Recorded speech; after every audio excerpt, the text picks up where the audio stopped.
Alrighty. Hello, everyone. Let me get all of this set up real quick. That's not the one. There we go.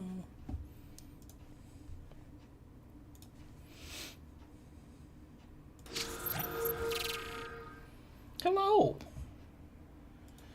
Good evening. Hope everybody is ready to strap in. It's probably going to be a pretty long one, just so we're all aware. Yeah, just a quick synopsis of what we plan on talking about today is GT, how well I did. Yo, bro, don't even fuck around. I will learn Digimon TCG on the fly right now. But yeah, talk about the GT, RTT, end of the year recap, all that kind of fun stuff. So like I said, I plan on this being a longer stream. So on that note, let's get started.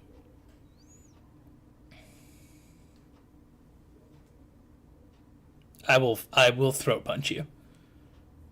I will throat punch you. All right. So let's start off with the GT. Showed in the past that I qualified off points, not the actual invitation, which is a little sad, but at least the big thing is getting there. And just based on drops and everything like that, kind of what was floating around and me trying to figure out my matchup after the initial pairing seed went up, I looked to have pretty favorable matchups. I did decide to take my sister's list. I guess I can pull that up real quick. If you've watched in the past with a lot of my other tournament breakdowns, especially with the last few months, this is pretty much the same list. A couple of changes. Big thing being drop the 10-man of the Novitiates to bring 10-man Novitiates and the Retributors. So I could bring some Warsuits. Big thing I really wanted to accomplish with the Warsuits was they had the maces, so they were really strong in combat. They were like strength 9, -2, 3 damage apiece. I just wanted something good against big monsters and high toughness models. Because after playing Sisters for as long as I did, whenever I ran into Knights, I'd have one really, really good turn with Retributors, but then they'd be out in the open and they would dedicate the remaining 1,500, 1,400 points of Knights to shooting the Retributors off the table. And then I have a whole bunch of strength 4, strength 6 weapons that's just I just couldn't get enough wounds to get things rolling. So then I became very reliant on Vol and had to put Vol into non-ideal situations where she's just kind of out there alone. So I was hoping the Warsuits were going to provide that little extra punch I needed. 2-up save, 5 toughness with Armor of Contempt, 4 wounds apiece, -1 damage. Really can't complain about that. And then I replaced the litany or the prayer that the Dogmata knows with the refrain of Blazing Piety. So behind that is on a 3-up, you do D3 mortals when it goes off, but if it's against a chaos keyword, it's just a flat 3 mortals. So the concept behind it was really dealing with demons. I mean, it's a really great way to deal with flamers. Good way to deal with, CSM if they get too close with their Terminator bricks and certain things don't go off. Or obviously, it's just really good into the meta right now because it's a lot of demons, a lot of chaos keywords out there. Hilariously enough, it actually isn't a bad idea against Chaos Knights. It's just another good way to deal with them. Lowered the Repentia bricks down. I usually had an 877. It's now a 776. Brought in Seraphim, and just like how a lot of my testing games went with Seraphim, they, just are bad. They just proceed to be just as bad as they were. Flamers are nice, but again, when you get to this level of play, you're never going to get them to deep strike really where you want them to. They're not really going to accomplish a lot of things. That's kind of what I felt. They were just kind of a waste of points. Round 3 was the only time it really felt like they contributed to the list. And I understood why. It's I'm not a fan of this. Zephyr squads, dropped them down from 6s to 5s, just mainly for points reasons, because I really wanted to stick with the rhinos, because I tried playing without the rhinos, and it just felt really weird having Repentia out in the open. But that's the major changes to the list. I guess I'll do a breakdown of what I would change afterwards. But round 1 was against Matt Mansour of the Boys from Madison, Tundra Tactics, and his Creations of Bile. So as I said, when I was initially getting paired for round 1 and I was trying to decipher who I was going to face, Creations of Bile was like the 5th possibility. And out of the 24 players, so 23 other lists, this is probably the only army that I don't ever want to see as a melee sisters army. For those who don't know, Creations of Bile, they fight on death, have +1 strength, +1 movement. So they move just as fast, they fight on death, so the whole concept of Bloody Rose Sisters is just uptrading. You throw your Repentia brick into the biggest and scariest things, and they trade efficiently, and, if we both end up killing each other in the end, that's fine, because it's uptrades. But the problem is I'm going against a whole bunch of wound 3, strength 7 on average, moving 8 to 12 on average models that just do my game plan, but better. Better litanies, better psychic powers. Granted, I don't have any psychic powers, but just like they do everything I want to do hilariously enough more efficiently, especially the way that Matt built his list. He basically stayed away from any 2 wound models. Everything was 3 wounds. And I think that was actually a really brilliant idea. Him and I talked about it a bit, and I know afterwards I said, this looks a lot like the list that I had put together when I was thinking about doing Creations of Bile there for a while. So it was cool to see that, again, other people, good players as well, are thinking the same thing. So, yep, lost 150. I think I got tabled in turn 4, which was a little bit longer than I anticipated to last. Also, round 1 was the dumbest mission in the entire book, Data Scry Salvage. Again, if you've seen my streams in the past and I've talked about it, I utterly hate the mission. I hope that in the next chapter proved it's not in there. And if it is, I'm going to be a very sad panda. Round 2, excitingly, oh, there we go. No, I hate that mission. Was a buy. So pretty much to make day 2, you had to go 2-1 with decent scoring. So round 3 was recover the relics, I believe. And during the buy, I looked at the mission. I looked at my possibilities and matchups, and that's one of those maps where as sisters you can kind of just sit there and twiddle your thumbs and score a whole bunch of points. So yeah, it's really not much to talk about round 2. I just kind of walked around, enjoyed the good games being played, soaked in the buy, soaked in the fact that it's like, hey, a lot of stress off me. I just gotta win one more, and I can kind of sneak my way into day 2. Unfortunately, round 3 ended up not being the case. Had a great game against Hugh and his Uthway. Everything was going according to plan until karma kind of caught up with the both of us. It's a really weird thing to say. He missed his 6-inch charge into Celestine, but then he also made 10 out of 12 4-ups with his Avatar of Cain to keep it alive. So, like, if either one of those moments would have happened for us, the game would have just been over for the other player. So if he made the charge into Celestine, because she already was down to once, I'm confident I lose. Even with a greater margin. But because she didn't, I was able to kind of go mess with this backline. Her bouncing off of his Swooping Hawks as well really wasn't super ideal. But, again, him and I talked about it afterwards, and it wasn't game altering. It was just kind of it was really unfortunate. And if it would have gone correctly, there's a world that he scores 4 on primary for half of the rest of the game. So it's it was just one of the situations where it's just I'm sad about it, but it didn't ruin the game. And then what probably sealed the fate of him barely winning was the Avatar of Cain living, because because of that situation, he then was able to have the Avatar Arcane alive to be able to fall back and charge or fall back and shoot, whatever one he was able to do. Then he brought out the Banshees. Then he brought over the Sweeping Hawks to Celestine bounced off of. Like, he just brought that super weak flank that I had where he only had the Avatar Arcane. He was able to just finally jump over the wall, take it over, and there was just nothing I could do. Which solidified that. You know, if I was able to get those Swooping Hawks down to 1 or 2 models, if I was able to pick up the Avatar of Cain, then there's a world where it's like, I probably have 20 more points than this, and he probably has about 15 less. But it's just the way it kind of goes. So by the end of it all, disappointing ending for sure. You know, slightly below middle of the pack. We only had 24 players. So again, it was definitely a disappointing day. So to kind of break down why I think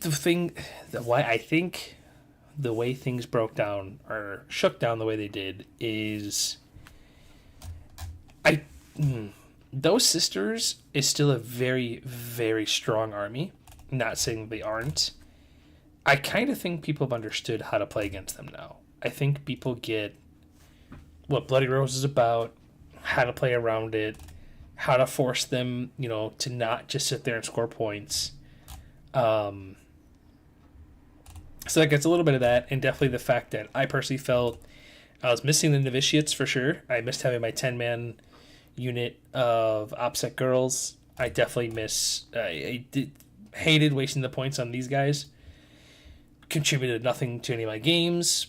I mean, I never took R&D. Like, they were a waste of 80 points. Like, they just shot their flamers once and then died. Like, that was pretty much what my Seraphim did for me.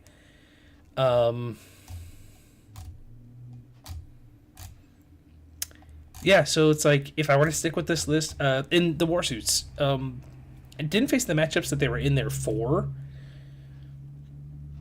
but I also don't feel like they performed poorly. Like, they were pretty much what I assumed they were going to be at the end of it all, which was just tankier Retributors. And is there a world that I'm okay with that? Because I believe they're the same amount of points. Maybe. Like, a couple of the silver bullets I put in the list, so like they're Refrain of Blazing Piety, the Warsuits, they didn't really accomplish much.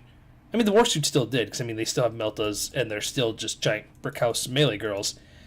But like, the Refrain of Blazing Piety really didn't do much. I think if I want to take this, I wouldn't take Beacon of Faith anymore, and I definitely would do the Warlord trait where she can have multiple prayers. Just because you don't feel like you're just locked in, and you're just like, okay, cool, here's +1 attacks that I'm probably not going to use on the units near her anyways.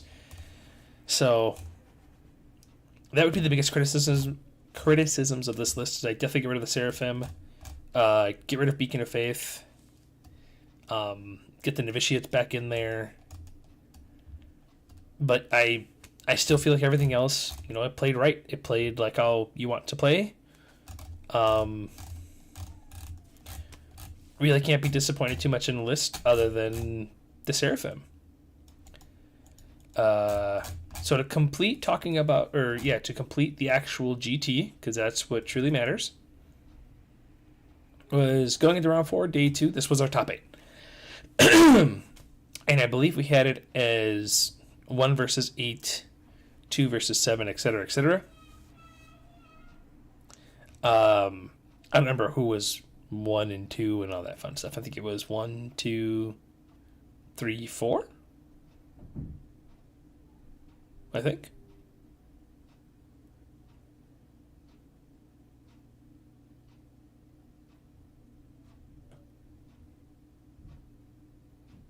I can't remember. But at the end of it all, we ended up having Matt with his Creations of Bile, Eric with his Tyranids, JP with Grey Knights, Kevin with his Emperor's Children, Hugh with his Ulthway, Tim with his version of Sisters, Jason with his Necrons, and John Miller with his Votann. And as you can see, the first round, Matt ended up getting the 100 versus Hugh. Eric got the 86 versus Tim. JP got the 98 to 84 over Jason.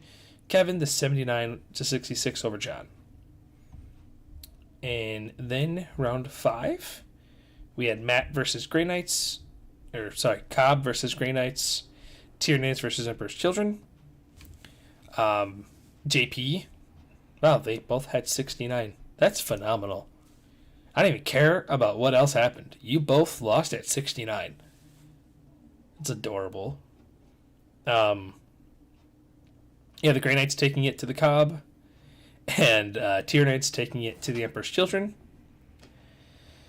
I guess we can talk a little bit about this. I don't find this too surprising.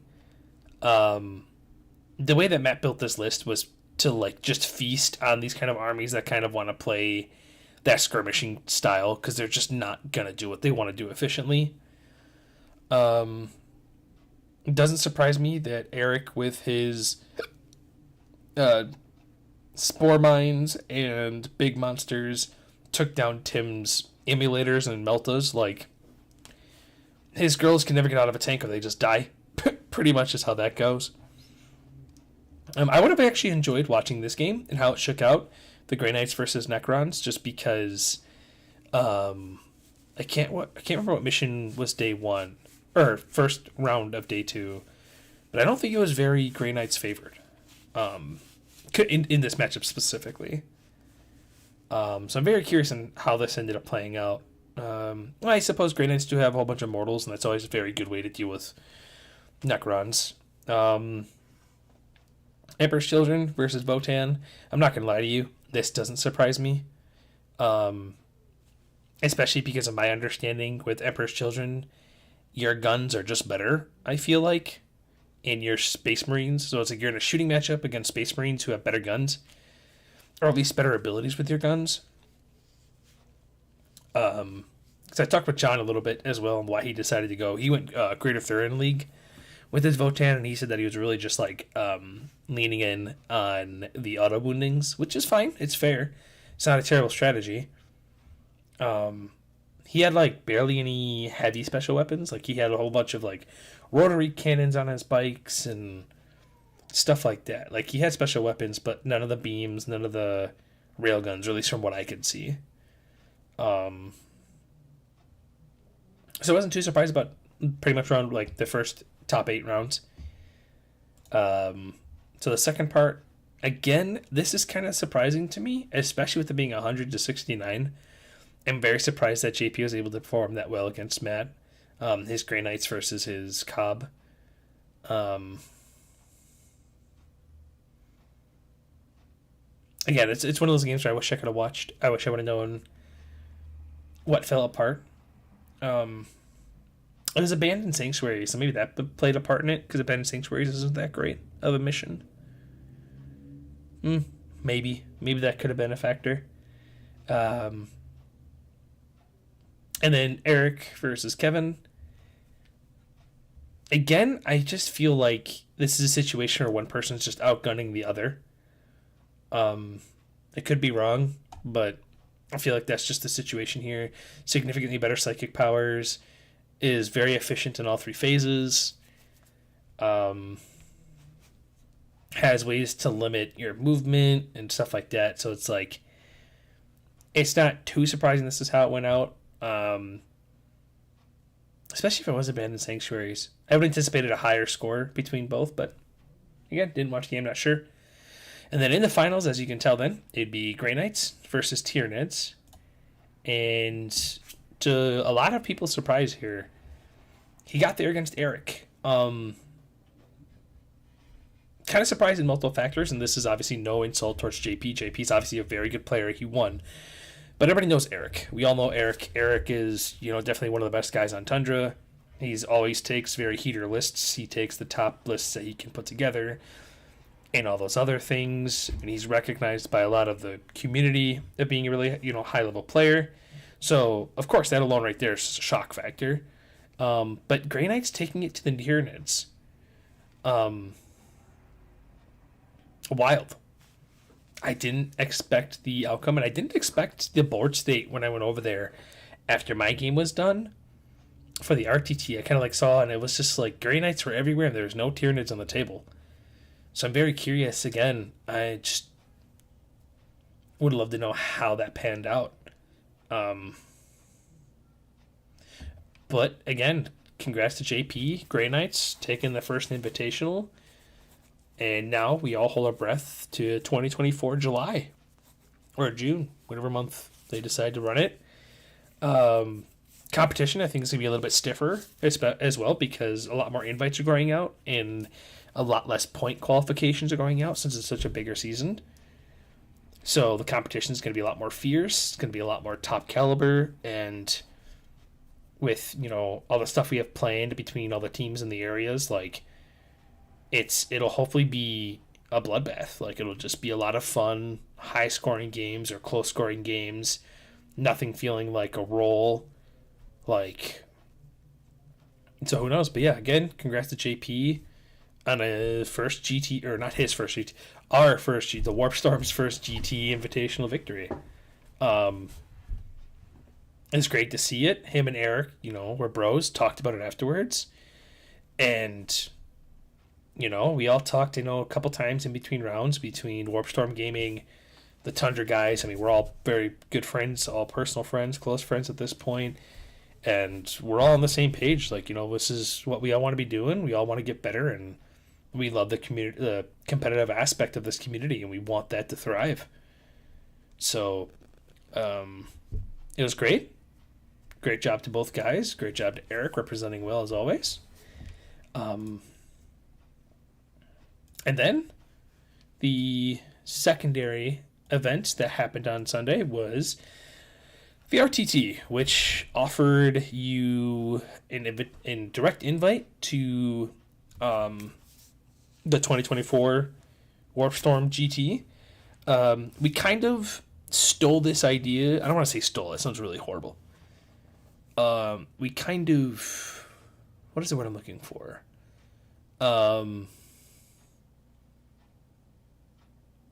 We kind of admired the idea that competitive Pokemon does, because the way that Quinn and I really were talking about how we wanted this RTT series / invitational to function was very much like Magic in card games, because that's what we knew. So, thank you, inspired by. So that's where like a lot of our judging ruling have gone down and how we did like the TO structuring. But what inspired us to do the RTT series on the Sunday of the GT was from Pokemon. Pokemon, for their Worlds event, after the first 2 days of qualifications, you pretty much can then just sign up for their first regional.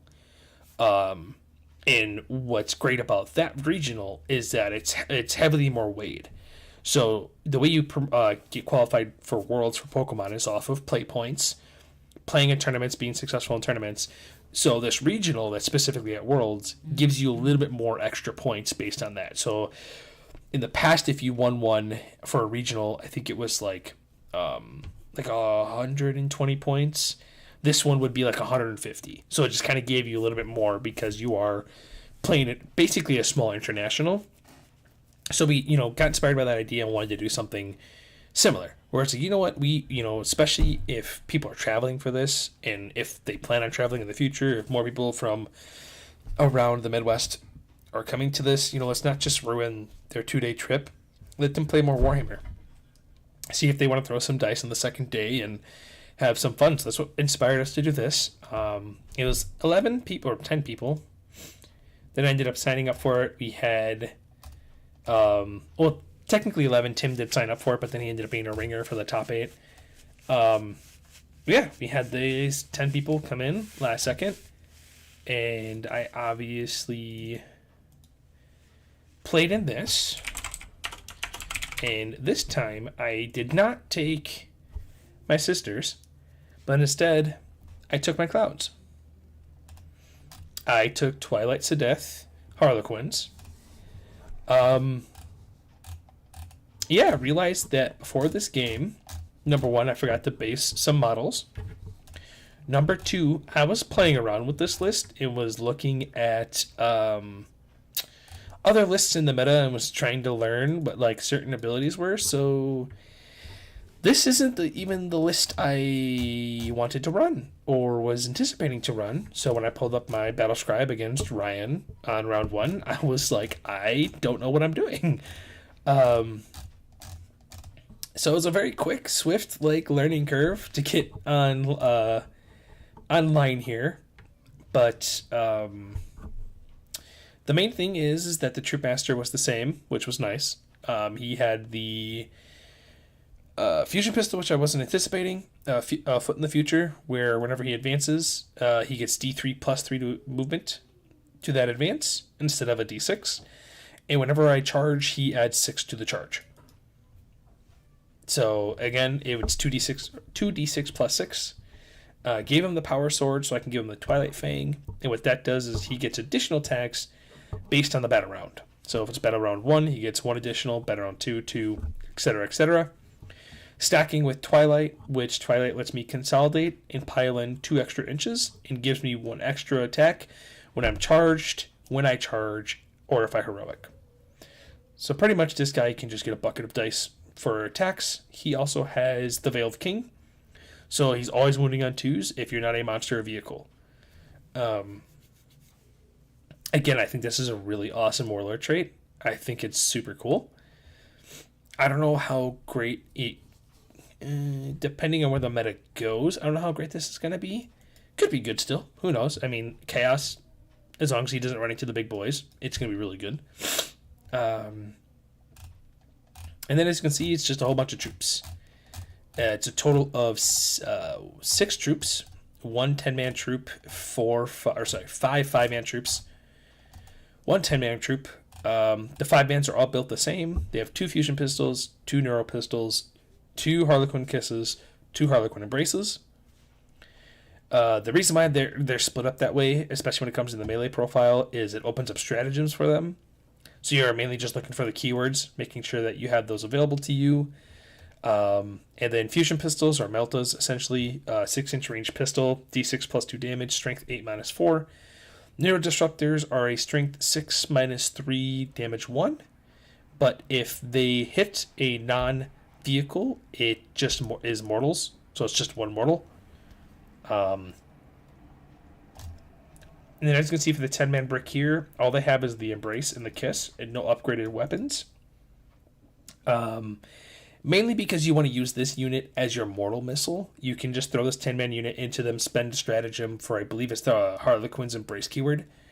As long as they have that keyword, on the charge, you roll dice based on your unit size, and for every 4 up, your opponent takes a mortal to a max of 6. So that's kind of why they're there. You're trying to spike that a lot. And then the 5 Star Weavers, they're just my boats. The troops go in there, carry them around, are annoying. Sky Weavers are pretty much your early game threat to get behind enemy lines and those other fun secondaries, deadly performance and stuff like that. Death Jester with the Lord of Crystal Bones. What this does for him, usually you take a, Rift Ghoul, I think is what it's called. You get to like ignore, look out, sir, 6s to wound our mortals and stuff like that. But I think after playing on Sunday, I might keep him with the Lord of Crystal Bones, and I might actually be throwing him back in the list because I didn't have him initially in the list. Because it turns off Overwatch, and that unit then loses 2 inches of movement. And all I have to do is hit you. So I hit you, you lose 2 inches of movement, and you can't fire Overwatch or set to defend. So those are all like, it's all good, especially for a model that hits on 2s. So it's like, I think it's really good. Princess Sins on the Solitaire was, again, I saw it in a different list, and I just threw it on there just to see what it did. And what it does for the Solitaire is it makes him always -1 to hit, no rerolls to the hit roll. So it's like, in reality, he's picking up the no rerolls in the hit roll part, and that's all it does. So I don't feel like it mattered that much, especially when he already has a 3-up invuln anyways. Shadow Seers, I definitely need more games because I never understood when I wanted to use Twilight Pathways. And that might just be a me thing, like me not understanding the army. The Twilight Pathways lets me move, fall back, or advance, but then that unit can't charge. Shards of Light is if it's a non-vehicle, they take a mortal. If it's a vehicle, they take D3 mortals. And then it's -2 to their leadership. And why that matters is it powers up with their grenade launcher, where after I hit you, I have to roll above your leadership, and if I do, it's immortal. The other Shadow Seer has Fog of Dreams, where you can't target something in the shooting phase unless it is the closest eligible unit, or if it's within 12. Mirror of Minds, if it goes off, you take D3 mortals, and then we have a roll-off where you have to beat me, and then you will take a mortal for every time you don't beat me, up to a max of 6 mortals. And then I gave her Player of the Twilight, which is the Twilight Warlord trait, I believe. And what that does is whenever I gamble Luck of the Laughing God dice, if I gamble 4, I gain a CP. Or whenever my opponent spends a CP, I can steal it on a 6-up. So you're pretty much just always gambling 4 dice, getting the free CP. So you just kind of have a crazy explosive turn. I think it was like round 2. I was like 9 CP and I went to 2 CP turn 3 or turn 4. Just because there's just like, it felt very non-Nephilim, like back to Nachman style gaming. Yeah, and then as you can see, round 1, I had Die Kirschbaum, Mr. Kirschbaum, and his Tau. And won that one. We were playing... God, I don't remember any of the missions. What the hell mission were we playing? I can't remember. But I know I took Behind Enemy Lines, Deadly Performance, and Psychic Interrogation, and Ryan took Custom Sept for his Tau. I know it's a list that he's been wanting to try, been bouncing off it with each other for a while. And so he went Matka, ran at me, did okay damage. I can't even remember turn 1 at all. And it just kind of became that slow grind of using my psychic powers to get rid of drones.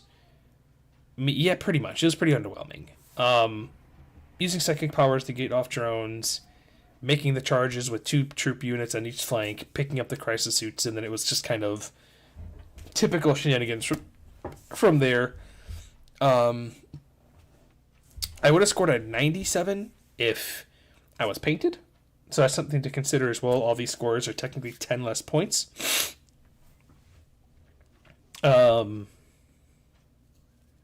Yeah.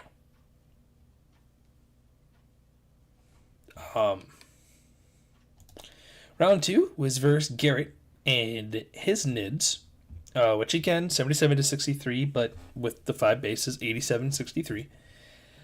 This one was, I believe, the Scouring. I took Banners, Deadly Performance, and Behind Enemy Lines. And this was a situation where Garrett never played against Harlequins. I've played against NIDS a few times, and I never even thought of this matchup as a Harlequin player, and I had absolutely no idea what the hell to do. So my initial game plan was, I know my army is the kind of army that will take an inch, or will take a mile if you give me an inch. So I mainly, especially with him going first, I think him going first was like a massive blessing in disguise. With him going first, it kind of put the ball in his court to dictate how the game was going to go. And he played very passive, which is fine. Like, that's completely fair. So he moved up his gargoyles to the center of the table, threw a banner on there to kind of force my hand, which I definitely respect. But he only threw 2 of the gargoyles on there, and I had a boat within range of the troops jumping out and getting on there. So that's pretty much what happened, is my troops jumped out of the boat, went on there, raised their own banner. And then I basically just used them then as a catapult to get my bikes into his deployment.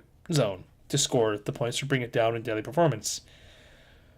And then it just kind of became that game where he just like slowly moved up 1 or 2 units, and I was just using them as a slingshot for my bikes and just not and spending my luck rerolls and actual rerolls and stuff like that to keep the bikes alive at least until the end of my turn.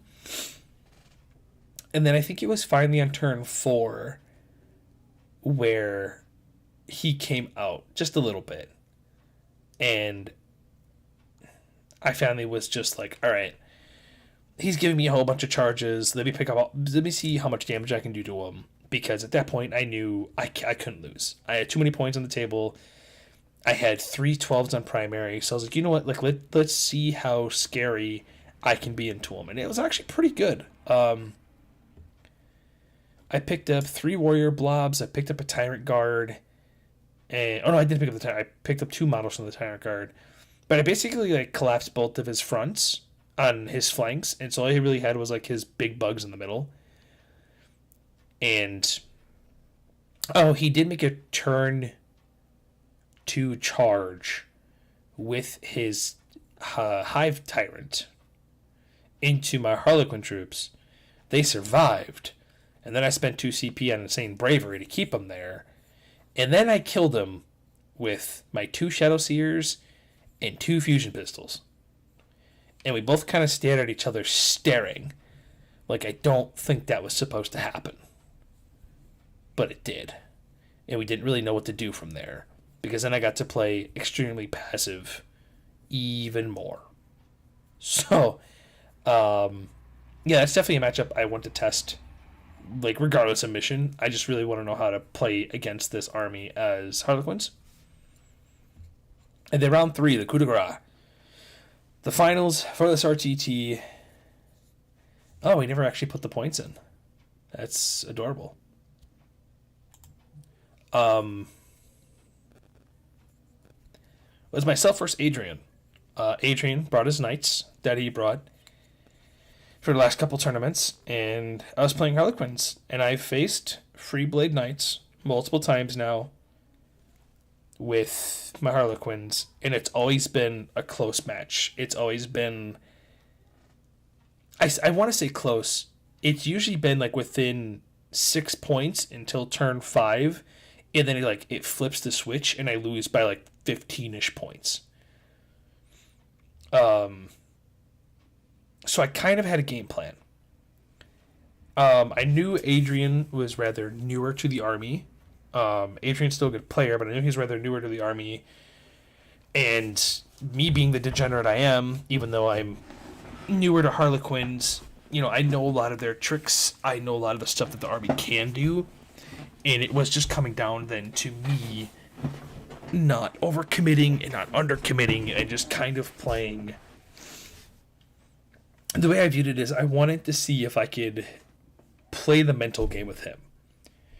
I wanted to see if I could get him to bite on the bait on one side of the table, so then he commits and has to spend 2 turns getting there, and then I could just run to the other side of the table. I was so much faster than the knights. I had my terrain lined up perfectly, so he couldn't really ever shoot me. He had to always come out. He always had to come towards me. And I put my bikes all in just like favorable positions to just slow him down. I didn't want him near the center of the table. I wanted to keep him as much in his deployment zone as I could. So I thought that was probably the best way for me to beat knights. The best way for me to just be like, you know what? Let me score my 15 on banners, which I did. Let me score 12 points on behind enemy lines, which I think I did. And then I took Bring It Down. And my goal is 10 points on Bring It Down. If I get 10 points on Bring It Down, I don't think he can beat me, especially when he took Assassinate. I was like, there's no way I'm going to give him those characters. I'm going to give him 2 tops, and so that means, cool, there's a 6 there, and I have to make up 10 points, because again, I'm not technically painted. So knowing that alone, I'm like, cool, Assassinate is 6 points, I'm planning a 15 on my banners, so right there is 9 of the points. So I just need to beat him by 1 point anywhere else in the secondaries and tie primaries. That was it. That was my whole game plan. And it really did end up working. It really, I played to that inexperience on the army with Adrian and really had him dancing around. And, Harlequins did Harlequin things. The moment that he dedicated stuff to the other side of the table, I ran up the other side of the table and forced him to have him come up there. Once he started going back to the other side of the table, I went back to that original side of the table, and I just was playing this pendulum game with him, and denied him some primary on a couple turns, denied him some secondaries, and then turn 5 happened, and he popped a CP for a stratagem for his knights to get a 5-up Fiendlo Pain against mortals. Ended up discovering afterwards that is not something you can do for Questor Imperialis. You have to be Questor Mechanicus. So we talked it over, brought it up to Adrian, and because it was a 1-point loss, I ended up losing by 1 point because of paint. But even if we don't factor in the 2 times he used the stratagem and the points that were either denied or gained by him because of those 2 times, just going off of what happened on turn 5, Adrian agreed that the game would have been over. I, at minimum, kill his Armiger, which would have given me the 2 points I would have needed to beat him in the first place. But at the same time, you also wouldn't have killed 2 of my characters remaining, which is 6 more points there. So, ended up being that. Not too happy with how it ended. The game was still fun. The game was great, but I'm not happy it ended that way. Would have much preferred it to end as on table, where, also with me having paint. Because then I think the game was supposed to be 1/9.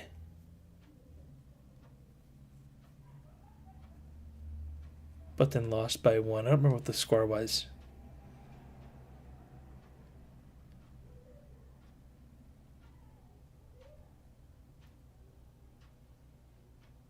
I think it was 88-79, I think is what it was. And then I forgot about the paint, so I took off the paint, ended up losing the 78-79, and then... So at the end of it all, I think we just agreed making it the 80-79 for me killing the last Armiger. So, again, effectively, the plan went perfectly. It was, get 10 points worth of Armigers, get 1 turn of either a 12 or him a 4, and the game was over. That was the whole strategy. That was the whole game plan and everything. So that was pretty much that journey. 3 good games.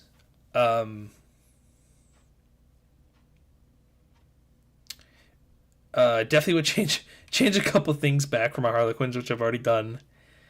But at the end of it, I think this was the most fun I've had playing in a tournament in a while. Grinding Sisters, it's just... They were fun at the beginning, and I think it was just because it was just winning. Like, I didn't have to think. There was no, oh, man, this is complicated. Like, it was just like, I get to roll dice, and it doesn't really matter what happens. I'm just going to win. But at least with Harlequins, it was, cool. I have tricks. I have these tricks. I can, do all this dancing around and put my opponent in a position where they just don't really know what to do. They just kind of sit there and they're like, okay, cool. That's happening to me, I guess. So,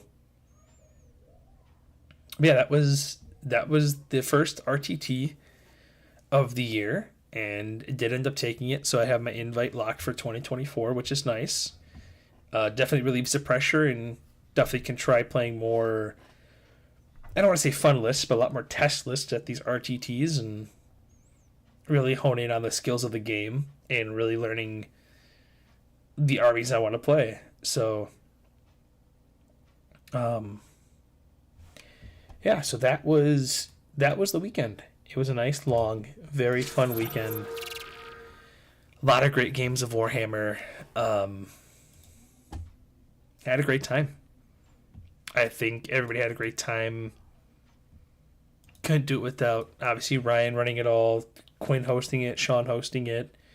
the guys coming, the Tundra Boys and the networking that they did, how minor or large it was, and stuff like that. So, so overall, recap of the year. So first full year of competitive 40K. I have 2 wins under my belt, 2 podiums for RTTs. Haven't gotten a day 2 yet for a GT. I've gotten close twice. I'd say so far for only playing the game now at this point, just under 2 years, pretty successful. I really can't. I can't personally complain. Obviously, there's tournaments where I felt like I could have done better, or I mean, again, if you're a super competitive player, you should never be super happy with where you're at. You should always want to get better.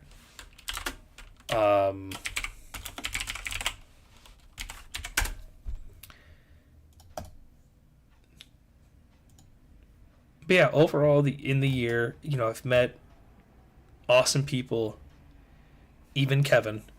Built amazing friendships. Been traveling places I never thought I'd ever go. I never thought I'd go to Vegas, let alone go to Vegas twice.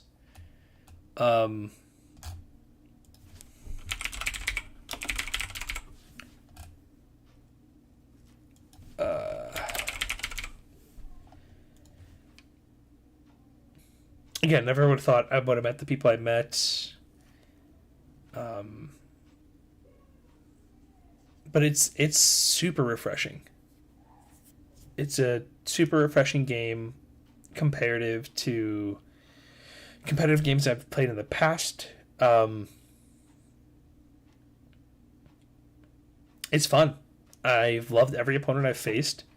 I haven't had, besides one local tournament, I haven't had one game where I genuinely felt like I was, manipulated or screwed, or I felt playing a genuinely bad person. This has been a great experience. Probably one of the most welcoming and warming communities I've ever joined. A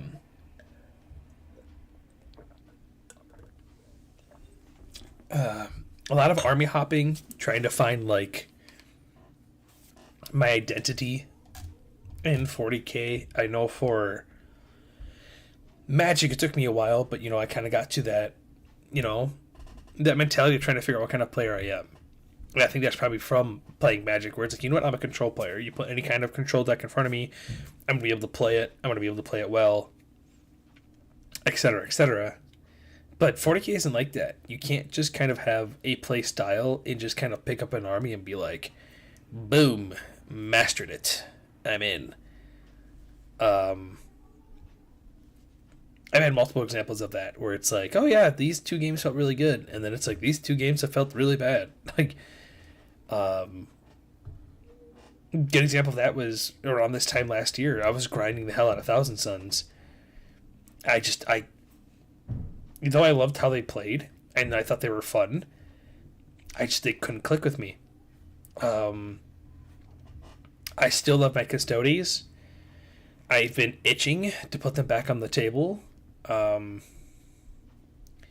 That's probably my next big debate for LVO is probably Custodes or Harlequins. But I think at this moment in time, I think Sisters are on the bench.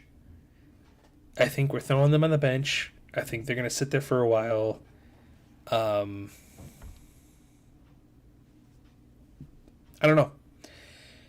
It just stopped being... For me, in reality, it just stopped being fun. It just stopped being an army that was... I don't even want to say it was because it doesn't win so easily. It just got to a point where it's like the meta caught up to them so fast once they became good that it was just like, oh yeah, Sisters are still toughness 3 models, and I'm tired of playing against people who are like, oh cool, hitting you on 3s, wounding you on 2s, hitting you on 3s, wounding you on 2s, hitting on 3s, wounding you on 2s, and it's just like, ugh. It's just, It's so brutal. Granted, it's not much of a difference playing Harlequins, but the nice thing with Harlequins is we have they have a lot of defensive, cheeky, manipulative kind of plays where that's not an easy thing to do still. Like there's like 4-up influence across the board, -1 hit across the board. I can make the vehicles harder to hit. I can move 22 inches. I can advance and charge on you. I can do mortals in 4 different phases of the game. Like they just have all the tricks. They can play in every phase. And I think that's what I miss the most. I think I miss the ability to have like 3 solid phases of the game. I miss having a psychic phase, I miss having a shooting phase, and I miss having a melee phase. With Sisters, you didn't get that. It was like, I am shooting my Meltas, I am charging, I am fighting, and then I'm dying. Rinse and repeat for 4 turns. So, but yeah, so overall right now, my global ranking is 1887, which, I can't be too upset about that because what does that make me?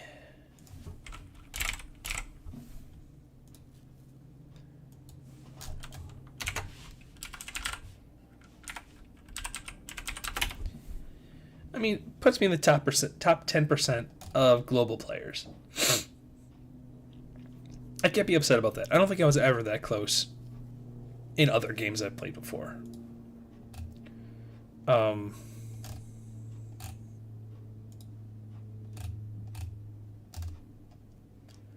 So it's like, do I wish I was higher? Of course. I'm not like satisfied with that, but at the same time, I didn't play a lot of majors this year. I didn't travel that much for GTs. This was just pretty much RTT grinding, and that was pretty much it. So I can't be too upset because I'm not going to the events that are heavier weighted to score me the more points. So,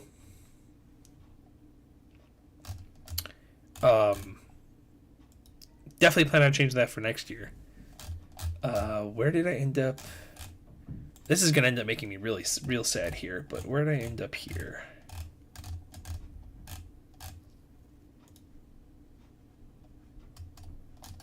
I don't know if I'm going to enjoy looking this up.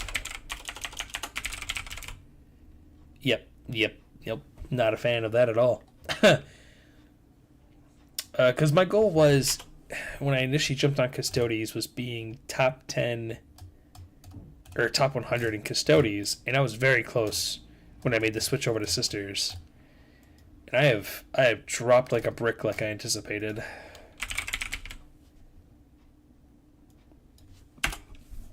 Dropped very hard. But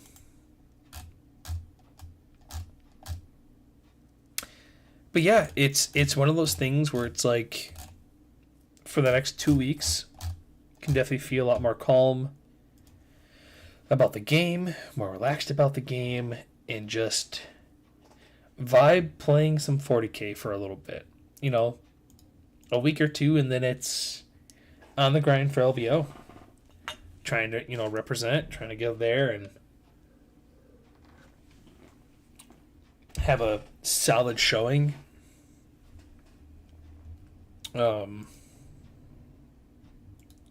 So far, it doesn't look like we have a boogeyman quite yet, though, for this tournament, unlike last year with Crusher Stampede.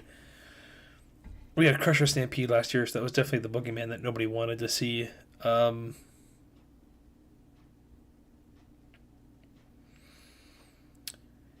yeah, that's the next big thing on the docket, is preparing for that, getting ready for that. I'm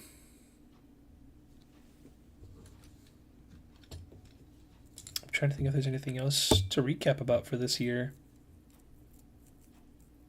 Obviously, getting back into streaming, that's huge. It's something that I've wanted to kind of force myself to do. I bought all this stuff a couple years ago to go into streaming and did all this work with the overlays, as you can see, and it feels nice to be back at it and actually getting some people stopping by and listening to me talk for an hour, which I appreciate, because I know it's not the easiest thing to do. Not everybody wants to sit here and listen to some random dude talk about little plastic dudes on a table.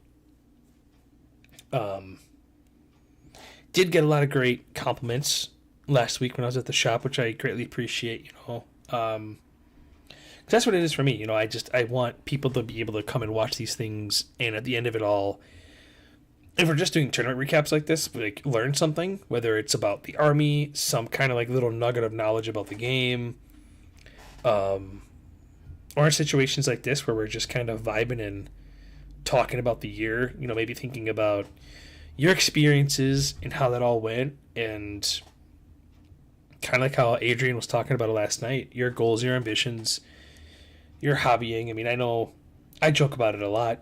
For me personally, I shouldn't say this. I shouldn't say I really care.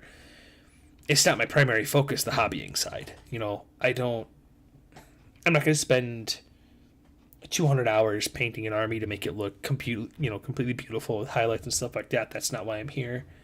I'm definitely more towards the competitive side and wanting to throw 2K, the best 2K I could put on the table against somebody else putting the best 2K they have available, and just rolling some dice, learning about the game, learning the tactics of it all. But at the same time, I massively respect those who do spend those 200 hours hobby painting. I mean, if that's what you want to do, go for it. Like, that's the best thing about this hobby is, if you have an ambition and a goal, there's multiple different ways you can go for it. Again, it's like, hey, I'm a heavy painter. There's painting competitions, or there's a painting aspect of the competitions, and if you paint the right army for the right people or right group of people, they'll get your name out there and get people to want to get your services even more. And that's what I think is beautiful about the hobby too. I don't know how many times I've heard people say, well, I didn't paint it, so and so painted it. Like, if you enjoy it, here's their card, here's their I forgot what the website is, but like, here's their their website, check them out. Here's their contact information. Let them know what's up. Like, that's awesome. Yeah, that's 2022. I want to say end of season wrap up, but unfortunately, that's not the ITC season. It ends with LVO, so we have one more good push before it's like, hey, season's over. This is where I ended.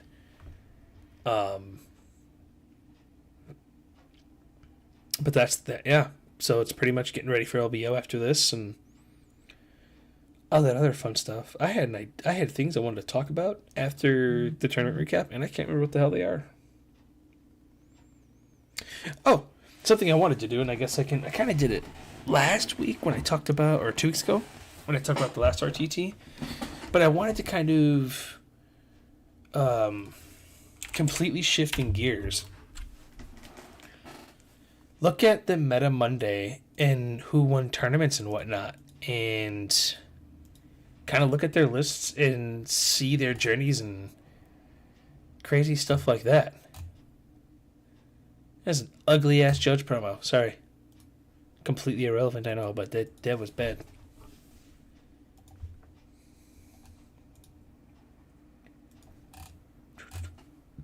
Meta Monday.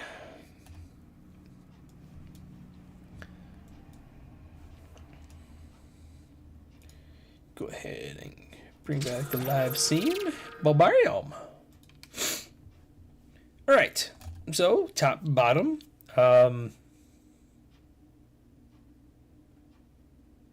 This is all I've heard about BCP. Sorry, I'm like ADD kid right now. I don't know why. I'm just being distracted by everything. Alright, cool. Shocking. Here. Well, actually, it is kind of shocking. Second place Orcs. Good for you, dude. Yeah, Chaos winning the Leicester 40k Super Major.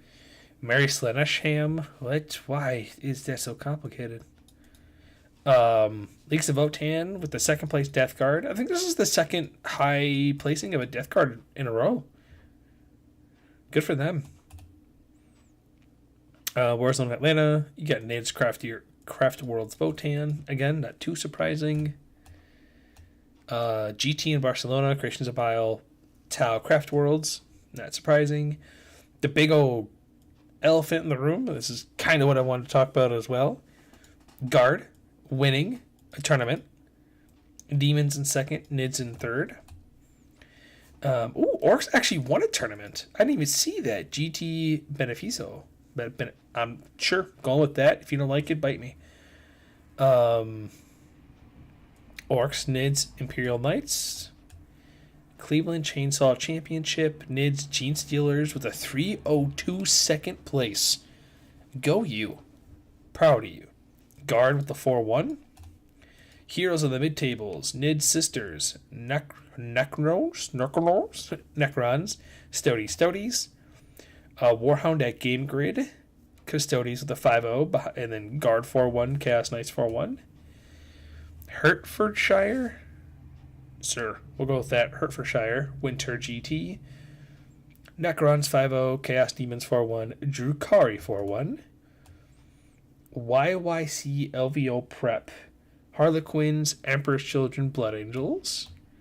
Winter Warzone 2022 WTC scoring with Craft World's Blood Angels T-Suns.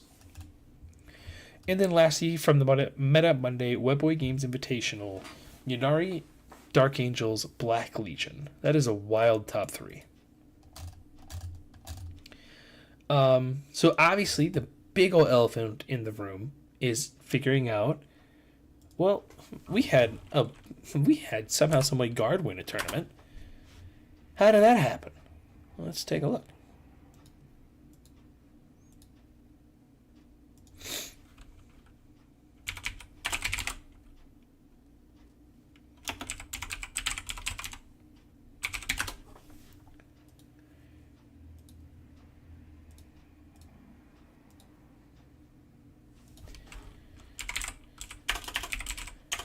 If I could type, that'd be dope.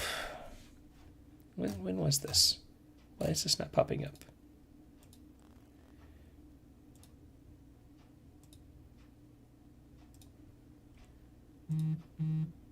Shut up, phone. No one wants your shit. Am I going crazy? Is this not even a real tournament anymore?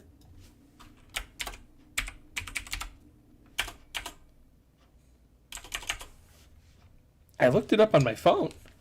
I am Confucius.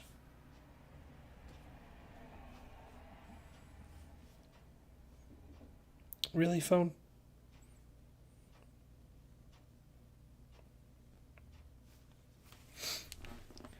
Why is this not showing up?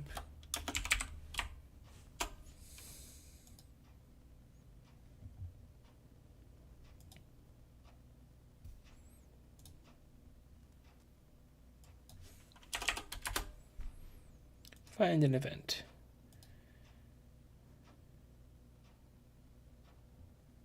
Any location from November 27th. Warhammer 40K.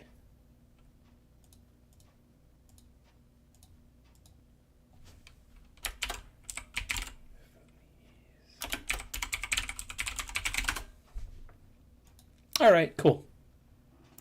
I don't know why I wasn't showing it before, but it wasn't showing it. All right. First placed was Dan Simmons running his guard. So let's take a quick peek-see here on what was going on here. No list. What?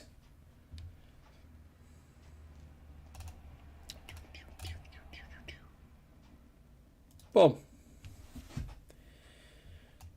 All right. So, immediately with looking at this, I don't know if you guys know this or not, but this is 9th edition guard.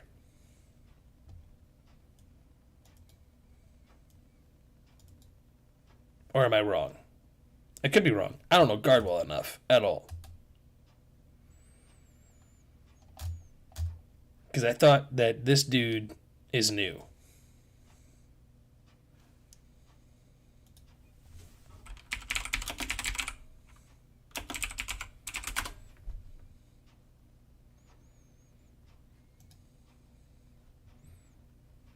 All right, are my guard players still here? Am I correct?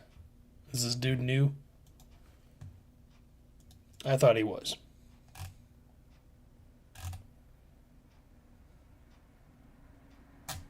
Yeah.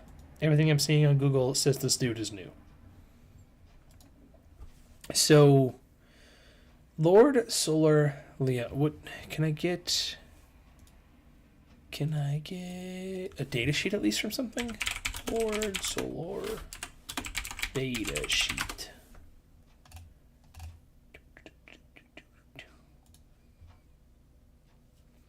All I know is all the guard players out there just like, this is the dude that we're all playing. He's dope as shit.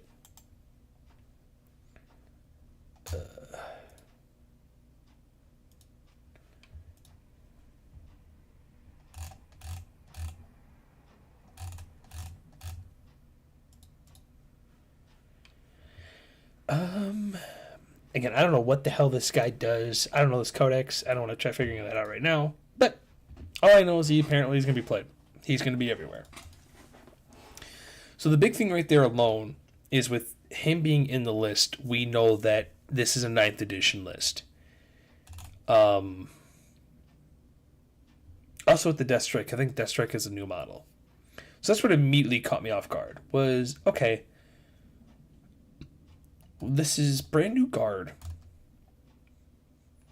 Cool. Brand new guard. No big deal. They won.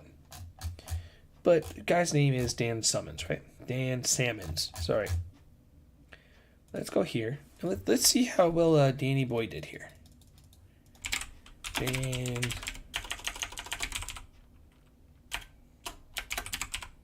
There we go. Well, look at that. Round 1, 100-point win. Nice. Good for him. Let's see this guy's list. Playing Word Bearers, Curse Cultists, Terminator Brick, Usual Nonsense, Noise Marines, Possessed, Chaos Spawn. Cool. Looks like a very standard... Ooh, double Master Possession. That's actually unique, but cool. It's Word Bearers. Typical CSM list. That's what it looks like. He 100 to 69 beat them. What is up with the 69s right now? What is going on? Is that crazy? Not really. It's round 1. Round 1s typically have a lot of very high scoring games. Filtering out player level. That's how tournaments work. Round 2. All right, Dan, how will... Another 100 to 69. All right, Dan. Cool. What did you beat here? You beat Orcs. Can you 100-point Orcs pretty easily? I don't want to be mean. Yes. Yes, you can. So cool. Maybe he's just having an easy path. No big deal, right? Round 3. Huh. It's another 100-point game. All right. What did he face this time?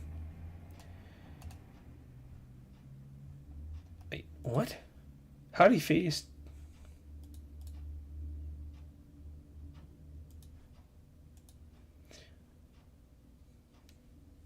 I don't know how the hell that happened, but I apparently was at... What happened here? Alright. Somehow this got mixed up. Round 1, Dan got an 89 playing against Uthway. Or Eldari.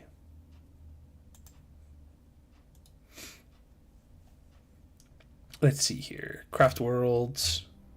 So yeah, Uthway. Cool. New guard beat Uthway. I don't know how easy or hard that is, but this looks like a very typical Uthway list that's out there.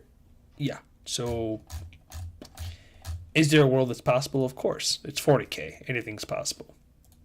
Round 2 is now when he gets his first 100-point win to 69 against the Orc player.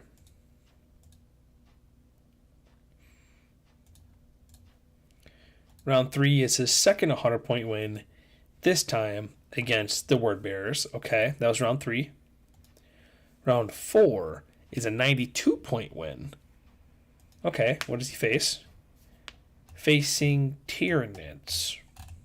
Cool. It looks like it's... I don't want to say it's probably a weaker version of Tyranids. For sure. It's still good. It's still Tyranids. It's still giant fucking brick warriors. But, it's Tyranids. It's a very typical Tyranid list. Kept him to 76. Okay. Sure. Maybe. 99-42 to win the event against Chaos Knights.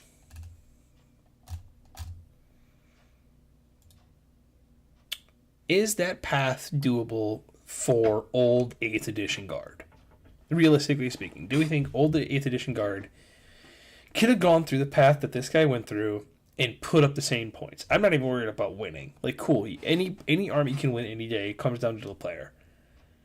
But, like, these are very high-scoring games.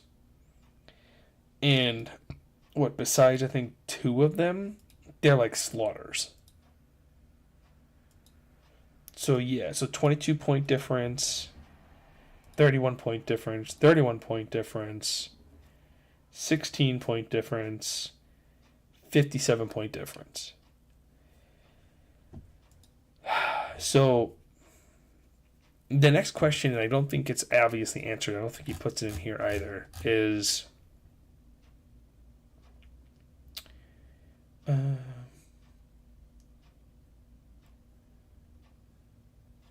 that's the issue. We don't know if this was played with the data slate or without the data slate. I want to say I'm definitely leaning towards it was played with the data slate purely based on the point differences. So if Guard's going to be putting up these numbers with the data slate in the new book, are they really going to keep the data slate? Probably not. But again, this small sample size, okay? Small sample size. Let's check out our other good Guard player, Mary Slinish. Mary. Search.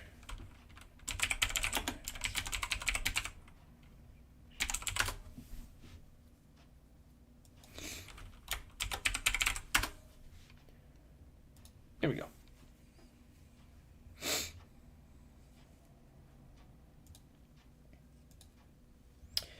Guard player in 4th place.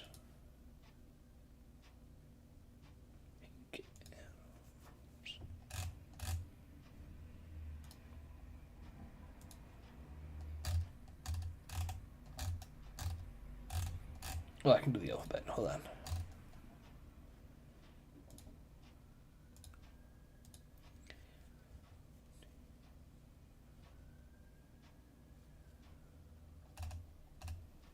Wait.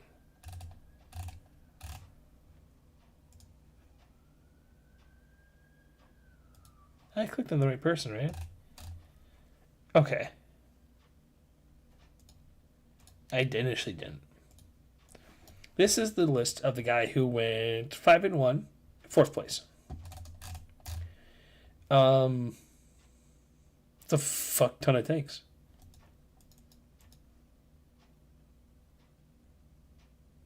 Is this 2,000 points?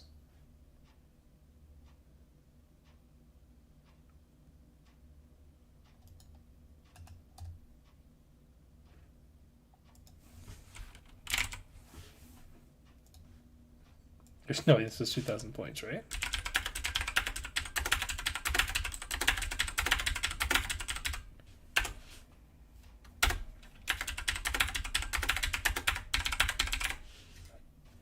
Oh, 8 on Aziz. I think I missed that 40, didn't I? I did. Oh, this is 2,000 points. I'm assuming this is 9th edition crap here too.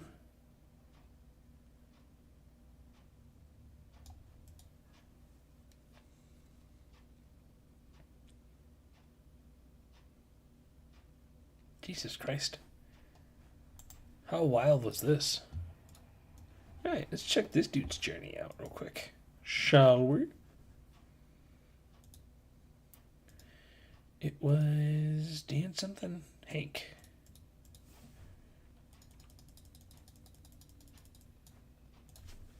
Hank. Oh, okay. Round 1 was a 98-point win. In the mirror match. Well, I should not say mirror match. Against dudes. It is so many dudes.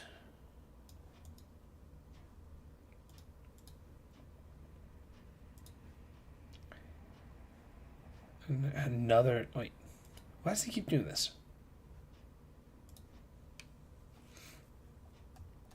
You're a monster, by the way. If you submit your list like this, you're an actual monster. Don't do this. I will fight you. I don't even know what this is. I know it's Tyranids. I don't know what the hell is in here. I see Carnifex's... something's got acid spray.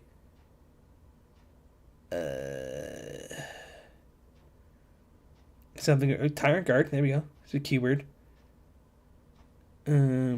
Power. Zoanthropes. Okay. So it looks like a very Tyranid list. The good old Tyranid list. Alright. Coolio. Beat at 93-63. Destroyed the other guard player. 85-46. Again, these are like 40-point different games. Against Nids again.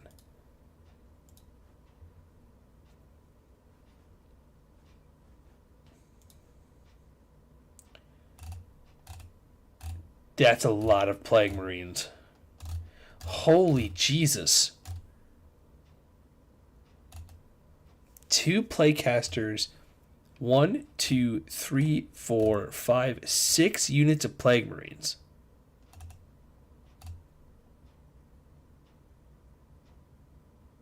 Woof. That is a list. All built the same. Blight Launcher, Cleaver, Flail, Mace, Melta. This unit's got the Plague Skull of Glothula. Sure, why not?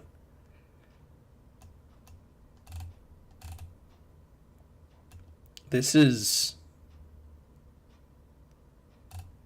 a wild list. This is definitely a wild Death Guard list.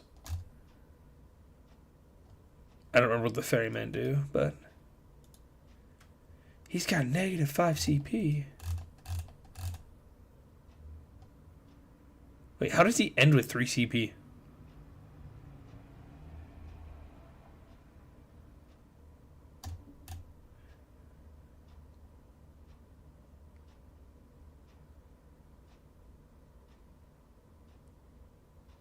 Huh? Whatever. I'm not here to figure out Nephilim.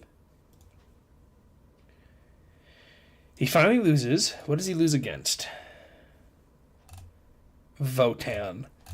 That's fucking hilarious. Yo, this is my list.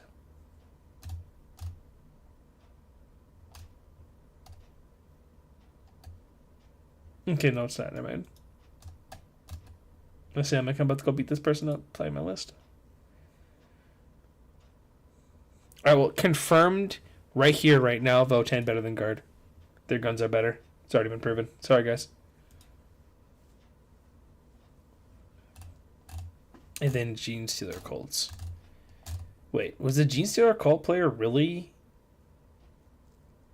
like 5-1 at this point? Good for him. Like, seriously, good for this dude. Doing the big ol' Atlan Jackal nonsense, yep. Ooh, Rock Grinders, okay.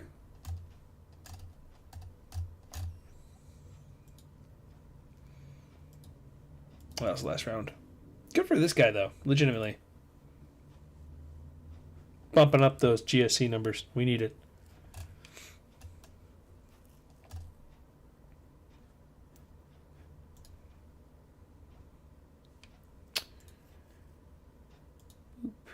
Boop. Is there any other wild endings to this? Oh yeah, I wanted to see that one. GT.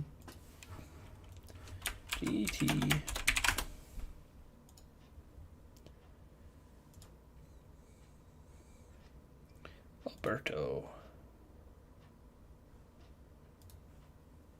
What are you running, big man? Triple kill rig. Fuck yeah. Love this guy.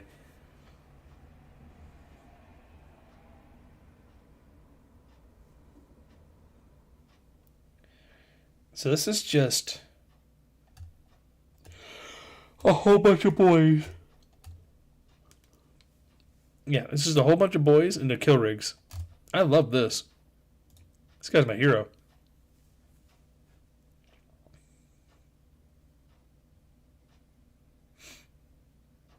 So, Alberto.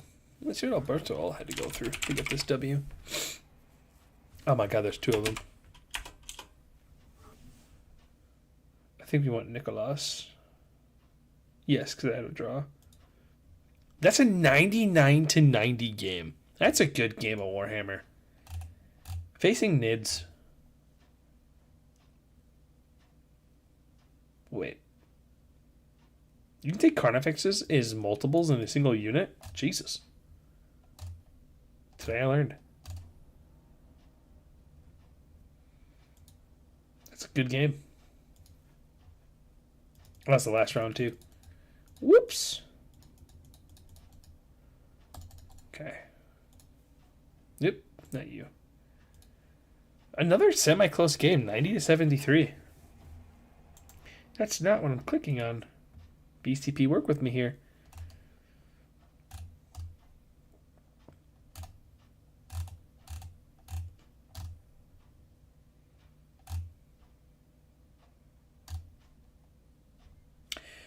This dude is insane.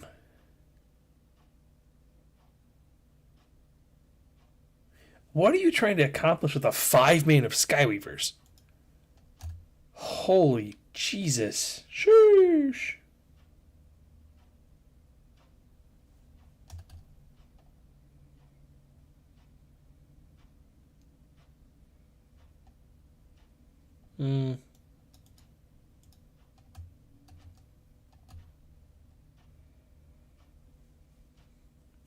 He did it right on every unit, but these ones. Okay.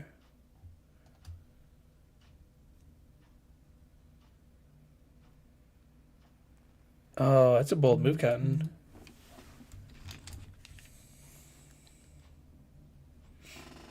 That is a bold move, Cotton. Both have the same spells. Why?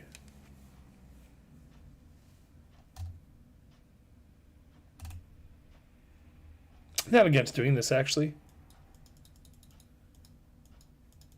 I might throw this back on. That actually seems like a pretty good idea.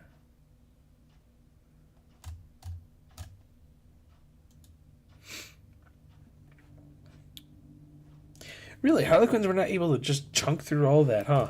Interesting. Go for the Orcs guy, though.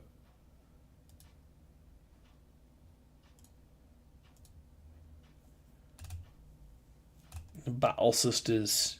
There's a big-ass Battle Sister squad.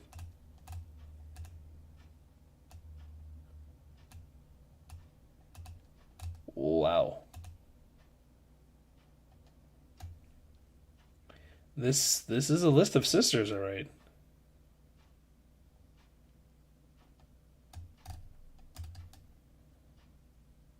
Huh.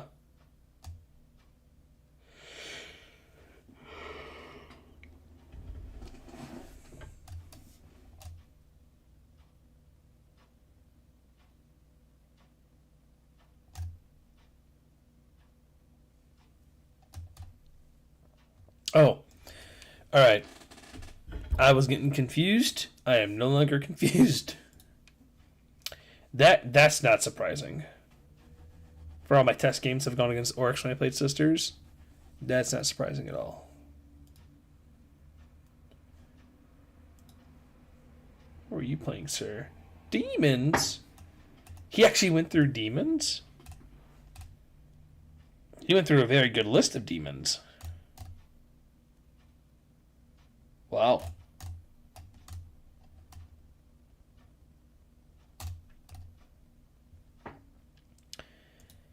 Again, and he just raffle stomped him. Oh, probably just because of the sheer amount of bodies you had, I guess. Its dude's name is trademarked. I'm jealous.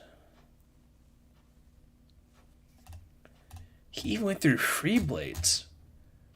Wow.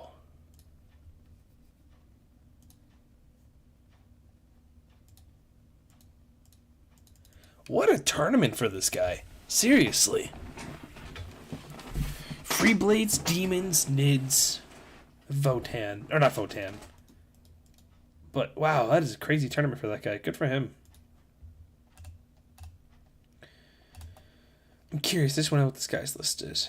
Warhound and Game Grade.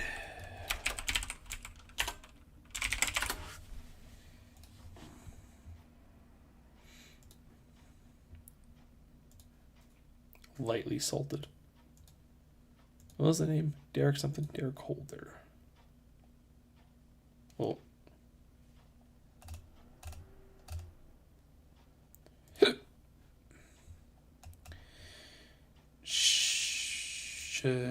Shield. What am I looking at? Nope. This is what I mean about Custodians. What the hell am I looking at right now? Vanilla Shield Captain with Castellan's Mark and Swift as the Eagle. Trajan. Prosecutor Saggies. One Aluris, two Achilles, a Praetor with I don't think the banner either, or I don't know what banner this is, and then 2 3-Man's Praetors, the Grav Tank. What is fun about this list? Not a fan. I veto this list. Sir, you have been vetoed. I want you to know that right now. You have been vetoed. Oh, Guard got second place here too. Trainor.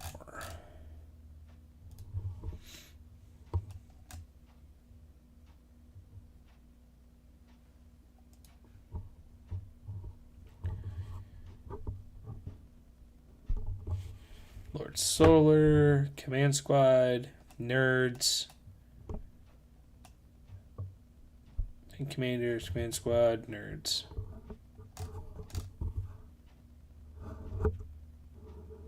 Sure. No idea what's going on there. Alrighty. But I do think at this point, though, we're going to go ahead and call it there. I appreciate everybody stopping by. May or may not get another stream in before the end of the year. Who knows? Depending on how much people enjoy me talking about, the Meta Monday and just kind of digging through lists and seeing crazy how, quote unquote lower tier armies winning them, I'll do it more often. But on that note, I hope everybody has a good night. Peace.